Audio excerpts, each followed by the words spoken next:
So I'm here over at Eric's house in his little studio here, which is very cool. I have to build something like this for myself. But we thought something different would be to actually go through each other's bags. Right. So I have my bag here, it's sitting in front of Eric, and we're not going to talk about the gear, you know, like individually, like, you know, why this brand over that brand, but why we have what we have in our bags. Focal lengths, why this lens and not that lens. And it's kind of going to piggyback off of Eric's last video where he talked about why he uses the prime lenses instead of zooms. And so we're going to talk about that because there's definitely some different things in my bag than yours. Definitely. Yeah. One thing we do have in common right now is we're using backpacks, right? You're still with the backpack? Well, okay. So I was down. Where did I shoot last? I was. Maybe we were in Florida. Yeah. I brought my backpack, and the last time we went out shooting, we were shooting waterfalls in the Carolinas. I had a messenger bag. And I actually was missing the messenger bag that I could quickly get my stuff in and out of it. This, I'd have to take it off and change it. And a lot of times I wouldn't change my lenses because of that. Right. So. Right. And I've been using the messenger bag for years, but it's physically demanding. But don't you find it to be a pain in the neck? It really is. But to open and close this? Yeah. Just to stop, have to take it off. But there's no perfect bag. But well, you can't see this, but right behind me on the floor here, there are 1, 2, 3, 4, 5, 6, 7, 8, 9, 10, 11, 12, 13, 14, 15. He's got 16 camera bags in this room. So when you say that there's really no perfect bag, there's not. And you have quite a few. Yeah, each one kind of serves a different purpose, you know, at one time or another. So I probably have 6. I don't have 16. I have 6. Starting with the camera, which is a new one, right? Yeah. All right, so this is the Nikon Z6ii. Yeah. Which is a nice, it looks like a Nikon. It's a little bit more boxy, right, than the it's a little smaller. It's definitely boxier than the Canons. Right. Yeah, right. Smaller in the hand than a Canon. Yeah, it's definitely smaller. It fits a little. It actually fits very nicely in the hand. Yeah.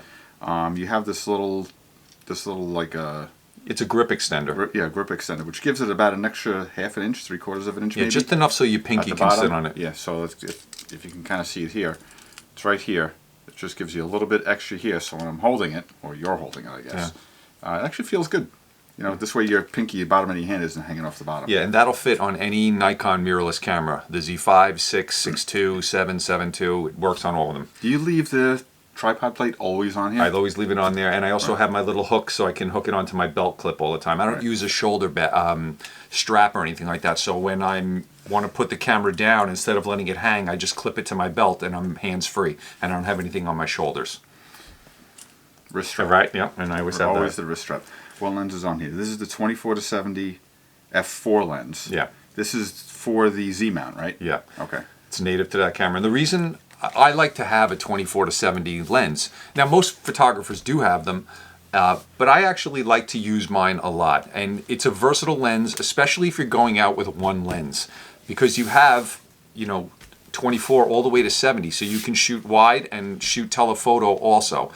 Now, I know you would say, well, you could have a 24 or 50, but sometimes you don't want to have three lenses with you. Right. So this serves that purpose for me. Yeah, I have when I go over my stuff in the next video, I had some thoughts on a little bit of a lens renaissance as far as the zooms that I have and what I'm using them for and what I might need instead of what I have. But we'll talk about that. So now when I open this. Yeah, it gets bigger. But then it stops at 24. I can't close it all the way. You have to like force it close.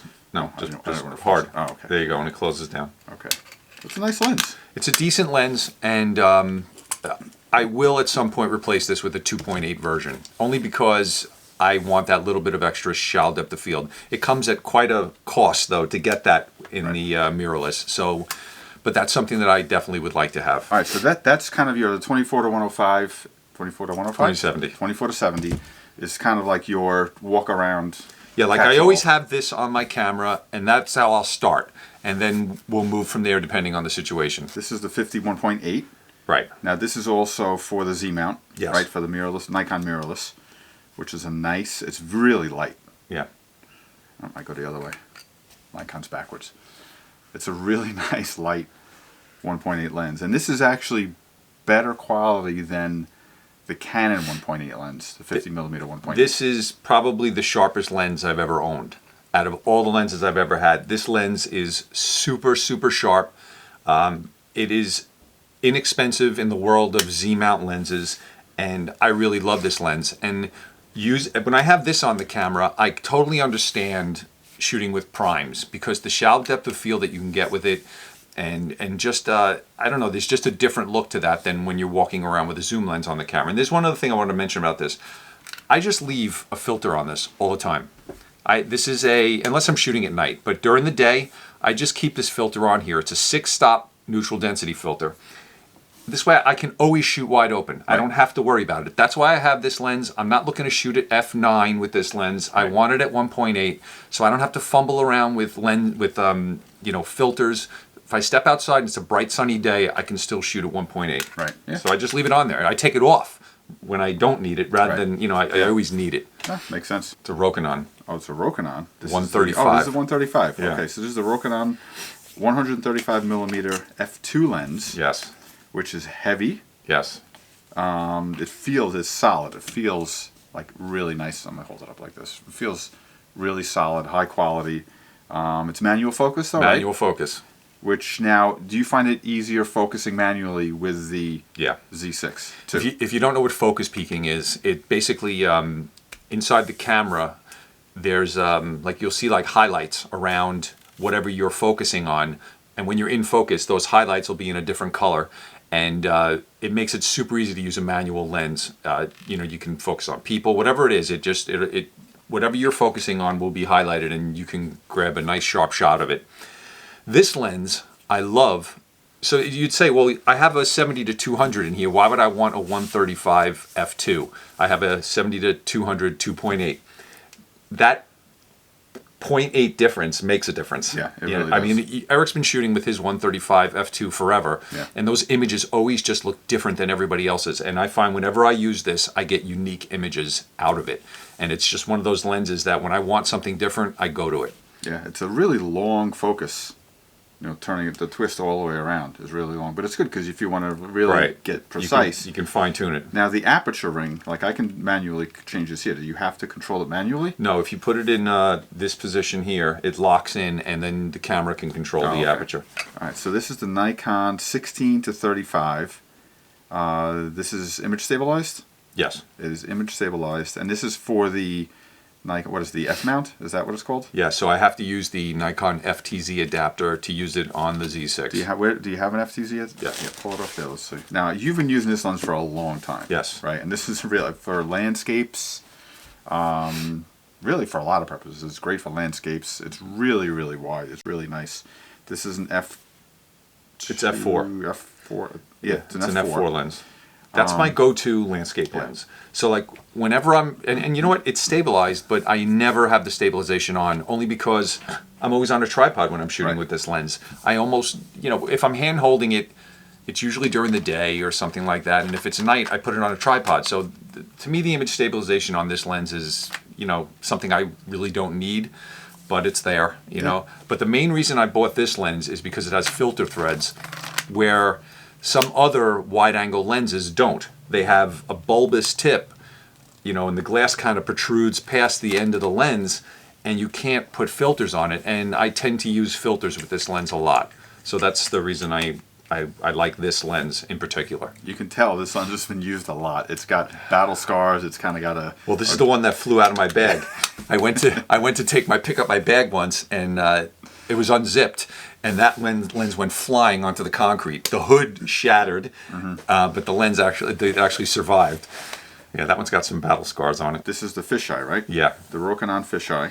This is it's my cheapest lens. This lens is the least expensive lens I have in the bag. You can get this one for about $250 now. And this will give you the most unique images. My most eye-catching images that I get are with this lens. I've been using it for about 8 years, this lens, and I love it. It's a manual focus, 8mm. I have to use, on the Nikon cameras, I have to put it into DX mode, which is basically crop mode. Otherwise, I have to crop it in the computer because it's made for crop sensor lenses. But this is a great lens, and I just love it. I'll put some images up here of fisheye shots that I've taken with this. If you don't have a fisheye lens, or you're not sure how to use them, you don't have one, do you? I don't have one right now, no. Why? because I wasn't using it enough. Really? I need to get in the interest of getting RF lenses to go with the Canon R system. I had to throw some things overboard. Really? Wow. Yeah, but this is a lens I really love, and it's something that you should think about getting if you have any DSLR or mirrorless. A fisheye lens is a lot of fun to have, and you can get really, really creative with this. Yeah, I think what I might be doing actually is, because I had an expensive fisheye lens from Canada, I might be picking up something like this just to use. Does like Rokinon make one for that? Yeah. What do you have to do? There's an adapter, right? Yeah, there's an adapter. Yeah, so you can get. I mean, I was actually editing some images last night that I took in Disney last year, where I had, I think, the fisheye and like an 85 with me one day, and it was a lot of fisheye shots, and it's fun. It's a lot of fun. You can get some really good stuff if you know. It takes a little bit of like practice to kind of, because the temptation is with a really wide lens like that is to, all right, I'm going to stand back and capture this whole entire. And it's really, you need to think. Trick is to get close. Right, to get closer. Think in terms of like a foreground and a middle ground and a background, and so it's hard to use, but if you do it right, I think once you get the hang of it, it skews the world in such a cool way that you almost don't want to use it level. You want to bend and shape the world. Right. That's the whole point of it. It's a fun lens. Otherwise, it's just a wide lens. So you really want to, make things look interesting. Yeah. I think. So this is the sport. I know a couple people have asked you. This is the sport lens. It's the Sigma Sport lens. Yeah. Oh, okay. I didn't even know. Sigma, a few years ago, maybe more than a few years ago, 6-7 years ago, started this whole new line of lenses. The art lenses, the sport lenses, and a couple of other ones that are really, really high quality lenses. And this is the Sigma 70 to 200 f2.8. How heavy is that? It's heavy. It's big. It's got a tripod collar here that attaches to it, but it's a big, heavy lens. Yeah. We're getting a little bit of fluctuation in the back there. I think. No, you know what that is? I don't think you'll see that. You just see that on the video. Oh, okay. Well, you know what? If enjoy the lights back here if they're flickering. It's a little bit of a light show. No, it's big, it's heavy, but a 70 to 200 is. It's a nice lens to have. It's 2.8, which is a nice wide aperture for this. Yeah, it's a big, heavy lens, and it's incredibly sharp, and it is super fast focusing. And I guess that's the sport part of it, right? That's what it's made to be fast. Yeah. Now it's internal focusing, right? I mean, internal zooming. Yeah. There's no, it doesn't extend. And it doesn't extend or anything, which is nice. When I was down in Florida, in my last video, I showed a couple of images of some seagulls that I had photographed. Now these birds were flying around pretty quickly, and they were pretty close to me. And this lens, it really was able to lock on super fast, and I was able to get images that I'd never been able to get before with any other camera and lens combination. So the Z6ii and that lens together are a really excellent combination. I went to Adorama, and I was looking at the Nikon version of the 70 to 200, the F-mount version, not the one built for this.